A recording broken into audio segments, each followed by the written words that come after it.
I'm a doctor. I work with people with long-term pain in my day job. I also work with the Health Foundation on all their person-centered healthcare programs, and I was clinical lead of a program called Co-Creating Health. And Co-Creating Health was a 5-year, which became a 6-year program designed to embed what I believe we now should have called health coaching skills into health economies at scale. And alongside that program, what we've done in the Health Foundation is we've done a broad review of the literature, and we have a resource centre that you can go along and have a look at. Our review of the literature shows that there are about nearly 700 trials that show that we should be doing this. We should be doing this. Not all of those trials have the keywords health coaching in them. So Co-Creating Health was our key initiative designed to embed self-management support into health economies at scale. I've learned from that program is that it's all very well training clinicians, but unless you change the infrastructure beforehand, the skills won't thrive. So I'm absolutely convinced now that building the house is the first step on actually creating a conducive context where clinicians can do this work well. We've also got some other programs in the Health Foundation. One's called Closing the Gap, and the other one's called Magic. And I'm putting that up in order to say to you that shared decision-making and self-management support, Magic is our shared decision-making program, are related, though slightly different endeavours. So I'm not going to be talking with you today about shared decision-making. I'm going to be talking with you about self-management support. So that's the background. Many of you will know the work from Scotland, from Stuart Mercer and team, the University of Dundee, now showing us that the commonest long-term condition in this country is multiple long-term conditions. The commonest long-term condition is multiple long-term conditions. If you have diabetes, you've got a 50% chance of living with 3 other conditions as well. If you have a diabetes, you've only a 14% chance of just having diabetes. If you've got heart failure, only 3% of people with heart failure have just got heart failure. 90% of people with heart failure have got 5 other long-term conditions, at least. So we face this unprecedented challenge of not enough money and this unprecedented challenge of people living with more and more long-term conditions. So what that's leading to is care fragmentation, and waste is endemic. This is something called the web of care, and there are many of these rather wonderful slides on the National Voices website. And this is what the web of care looks like for someone with one long-term condition. That is fragmented, it is a waste, it is not helpful. So, we face the challenges of multiple long-term conditions and fragmentation. And what we lose sight of, is to reinforce Sue's slide. People with long-term conditions are themselves the ultimate delivery mechanism for high-quality day-to-day care and management. So day-to-day management is self-management. Self-management is not this kind of add-on around the edges. It's what people do in their daily lives. And if you have multiple long-term conditions, life can be a challenge. This is what people tell us. It's like spinning plates. It's about facing those challenges through problem solving, through making trade-offs on a daily basis. There was a rather wonderful paper that's unpublished. It was a DH report by Anne Rogers 3 years ago, showing that if you have diabetes and one other condition, and you comply with what doctors tell you what to do, you would spend 2 hours a day just managing your conditions, just doing the biological stuff. No wonder people don't comply. They are making trade-offs and compromises every minute of every day. And those trade-offs and compromises are around 3 different domains. The condition itself, what they do, what we do with our condition, or with our lives, with our condition, and the way we feel. So the domains are biological, social, behavioural, and psychological. What's really interesting from the literature is that most people start to adapt over time, and the long-term conditions of this thing that they really don't want, and then they start to adapt and internalize the conditions so that managing the conditions becomes habitual. It's a rather wonderful paper from July the 27th, 2011, issue of the BMJ, trying to reconceptualize health, saying what is health? I'm drawn to what Margaret was talking about earlier on, and actually making a claim that we should think about health now as the capacity to adapt to changing circumstances. This is what 21st century health is. It's the capacity to adapt.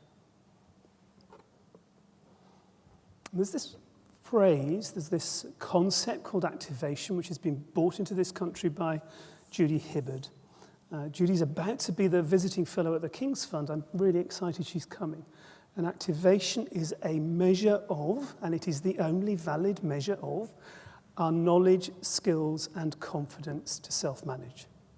Many of you will now know that the NHS mandate and Jeremy Hunt are talking about we should be supporting our population to develop the knowledge, skills, and confidence to self-manage.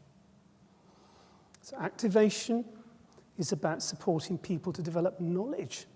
And if we're clinicians, what learning theories are we using when we're supporting people to develop knowledge?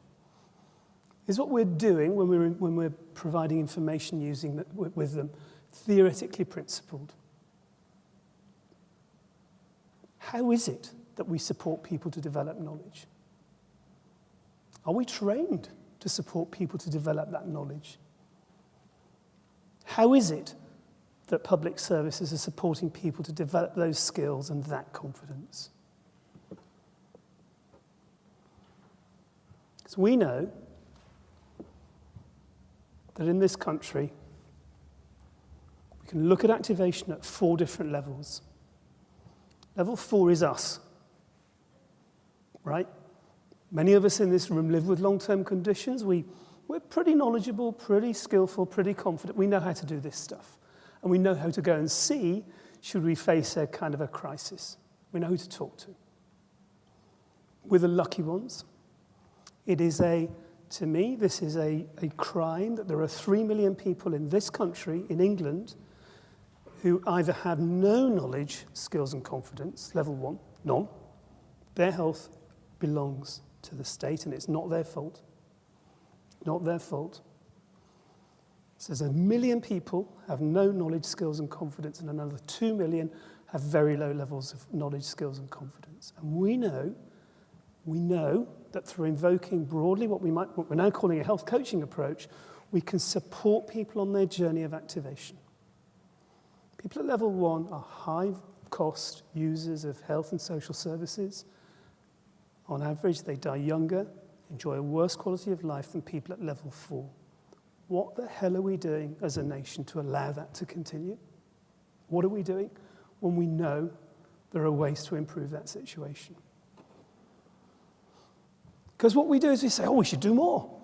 We've got to do more about these people. And we have a week where we think about it every year. Self-care week. Yeah. The other 51 weeks of the year, we don't think about self-care. Yeah, we have these initiatives. We have lots of people talking about it. We haven't actually got to the root of it. We have never had a national initiative to train clinicians and our workforce. So we say to the workforce, you've got to do more of this, and then we don't actually let them know how we think they ought to be going about it. So that's what we tend to do. We sort of think, too much. We can't train the workforce. Too big a task. We'll introduce some tools. Thanks, so I nicked your slide.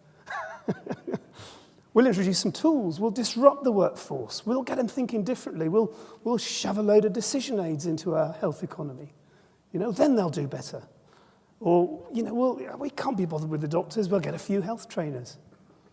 Health trainers are really important. Phone coaches are really important. Decision aids are really important. And they don't get to the core of the issue, which is we're not training our workforce, and we haven't changed the system.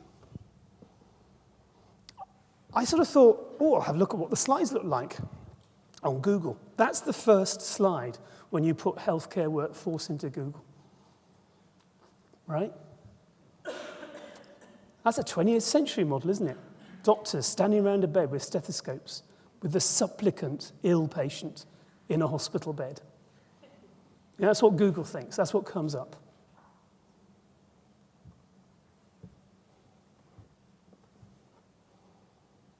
Let's just look at what the doctor of the future might look like. This is what a good doctor looks like now. We're scientists. We're rational, evidence-based, clinical, objective, knowledgeable. We talk about shared decision-making. What's the strapline for the British Medical Journal? Anybody know? Well, for a journal that's written most about shared decision-making over the last 2 years, the strapline of the BMJ is helping doctors make good decisions. Helping doctors make good decisions. So with these evidence-based, knowledgeable, decisive, rational beings, and it's assumed we're person-centered.